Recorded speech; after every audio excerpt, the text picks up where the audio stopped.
आपको ये स्टील। याद रखना है कि उसने कलिंग का कलिंग के ऊपर जो अटैक है वो अपने शासनकाल के 8वें वर्ष में किया।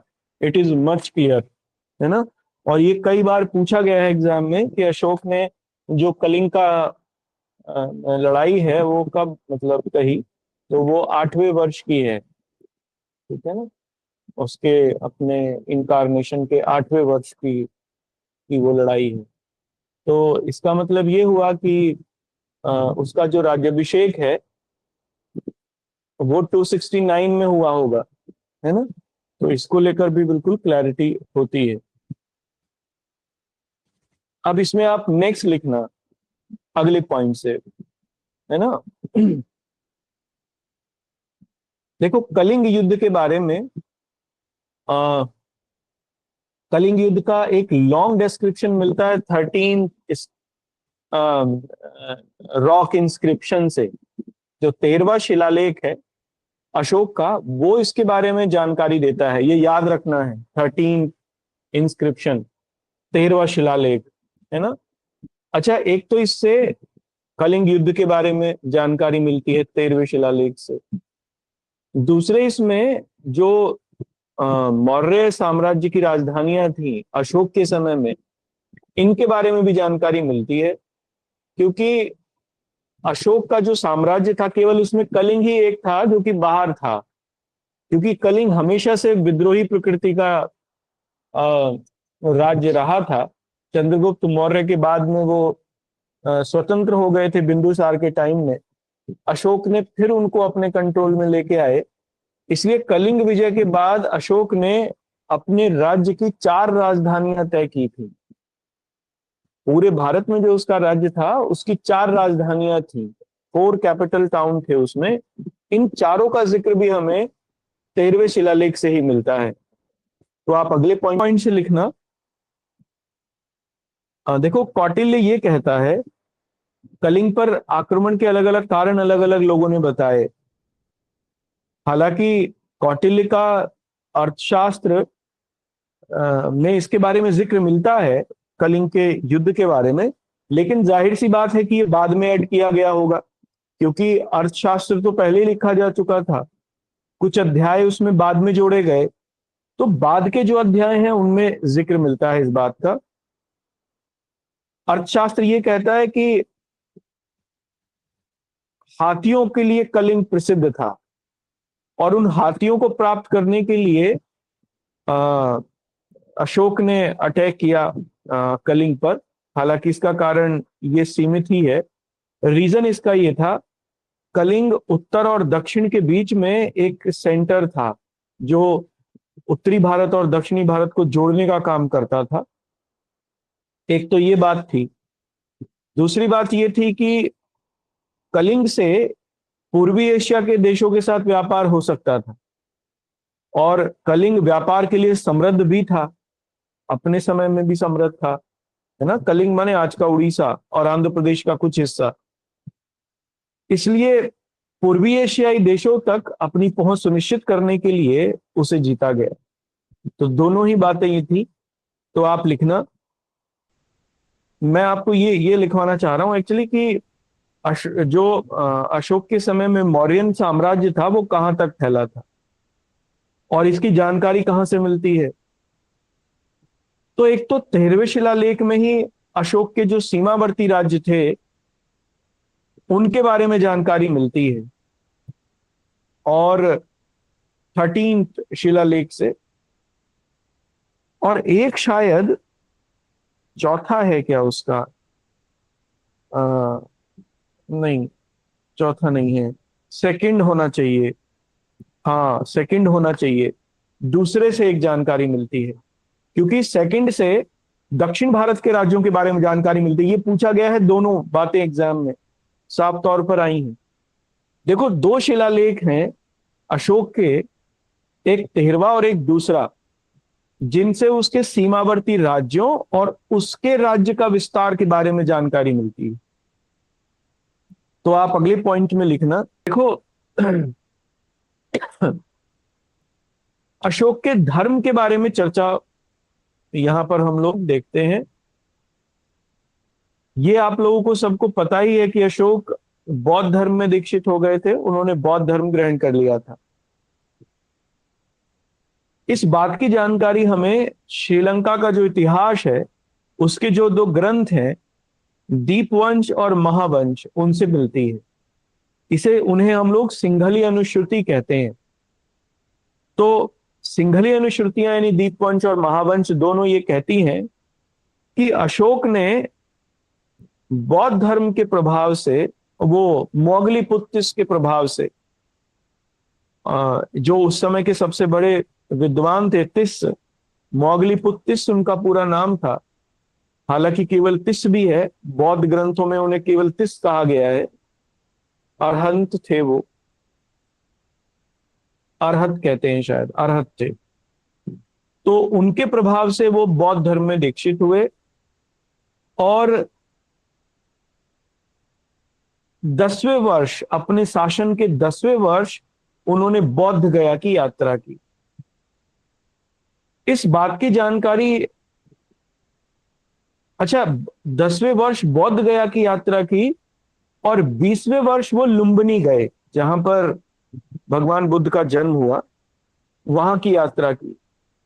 उसी समय उन्होंने दो अभिलेख वहां पर स्थापित किए, नेपाल की तराई में। दो अभिलेख है, रुमिनदेई और निगलीवा, मैं लिखवाऊंगा आपको ये। इन दोनों से उनके बुद्ध होने की जानकारी प्राप्त होती।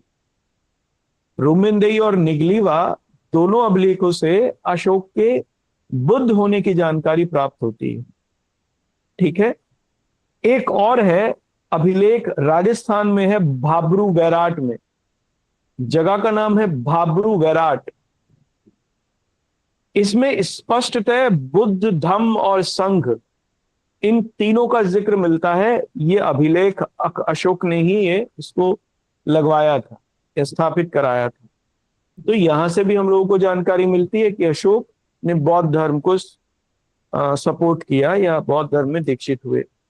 सांची और सारनाथ के जो अभिलेख हैं ये भी इस बारे में जानकारी देते हैं। हालांकि अशोक ये बिल्कुल नहीं था कि वो उनमें कट्टरता किसी तरीके की थी।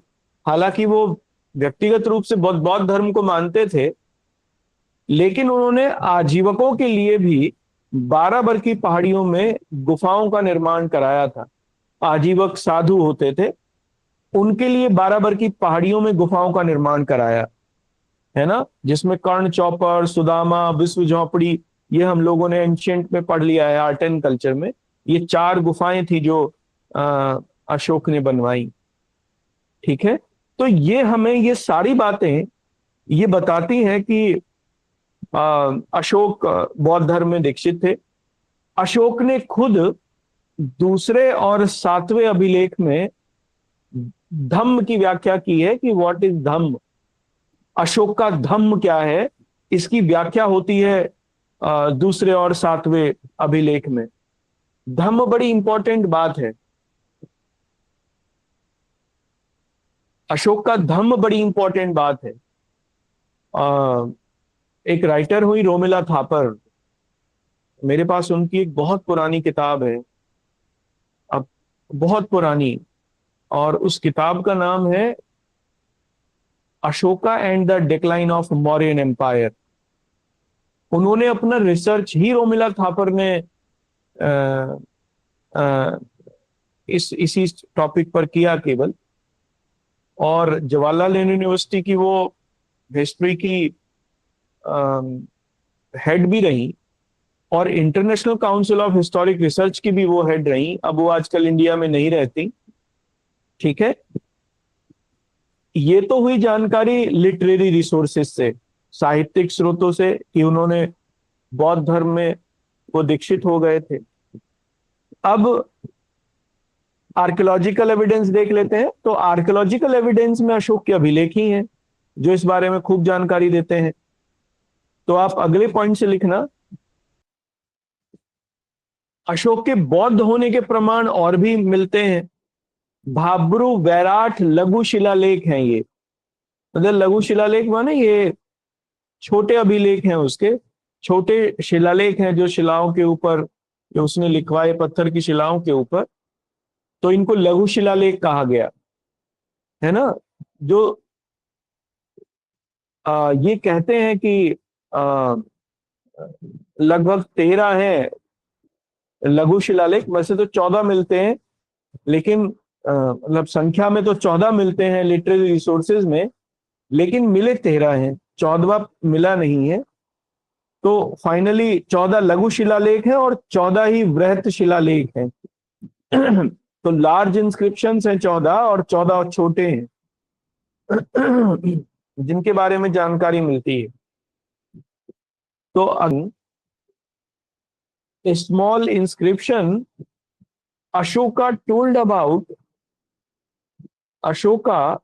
told about Buddha, Dhamma and संघा, है ना। इन तीनों के बारे में जिक्र मिलता है। तो इसका मतलब भी सीधा सा ये हुआ कि बौद्ध धर्म उन्होंने अडॉप्ट कर लिया होगा, तभी जानकारी मिलती है।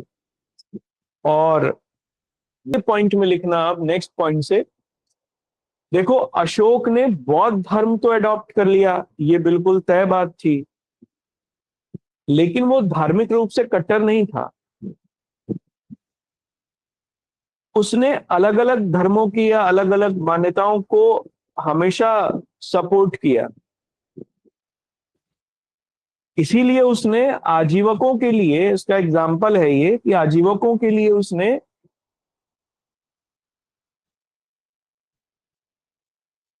बाराबर की पहाड़ियों में गुफाओं का निर्माण कराया, है ना, जो कि श्रमण होते थे। तो आप लिखना अगले पॉइंट में, है ना। अब एक नोट करके लिखना यहीं पर, अशोक ने तो ये 4 गुफाएं बनवाई बाराबर की पहाड़ियों में ही। फिर इनके पौत्र हुए दशरथ, आगे पढ़ेंगे उनके बारे में। उन्होंने नागार्जुनी पहाड़ियों में 2 गुफाओं का निर्माण और कराया आजीवकों के लिए, है ना। और ये शायद दशरथ भी बौद्ध धर्म के मानने वाले थे। इसमें एक आप पॉइंट लिखना, देखो अशोक का धम्म वैसे तो बहुत विस्तृत है, जो रोमिला थापर कहती हैं अपने राइटिंग्स में, वहां धम्म का मतलब बड़ा इलाबोरेटेड है। जैसे अशोक के धम्म में 2-3 बातें शामिल थी। एक तो ये थी कि किसी भी प्रकार का जो पाप है उससे दूर हो जाना, दया, है ना, इसको शामिल करना अपने व्यवहार में, सत्य कर्म ये भी इसका एक हिस्सा था। यानी जो भी आप कर्म करें वो ऐसा हो जो सत्य के ऊपर आधारित हो, कल्याणकारी कार्य करना, व्यवहार में मृदुता लेके आना, है ना, बिहेवियर में सॉफ्टनेस, दया, दान, सुचिता, बड़ों की आज्ञा का पालन करना माता पिता की आज्ञा के साथ, गुरुजनों, मित्रों, परिचितों, ब्राह्मणों, श्रमणों, बूढ़ों, इन सब के लिए दान और उत्तम व्यवहार इसकी बात थी। खैर ये और भी बहुत सारी बातें हैं उसमें, लेकिन जो मोटे तौर पर हम लोग कह सकते हैं कि अशोक का जो ये पूरे का पूरा धम्म है, ये मोरल अपग्रेडेशन के ऊपर डिपेंड करता है, नैतिक उत्थान के ऊपर ये बात करता है, मोरल अपग्रेडेशन की। तो हम एक शॉर्ट में इसको लिख सकते हैं कि अशोक का जो धम्म था वो नैतिक उत्थान से संबंधित था, मोरालिटी अपग्रेडेशन से रिलेटेड था। तो आप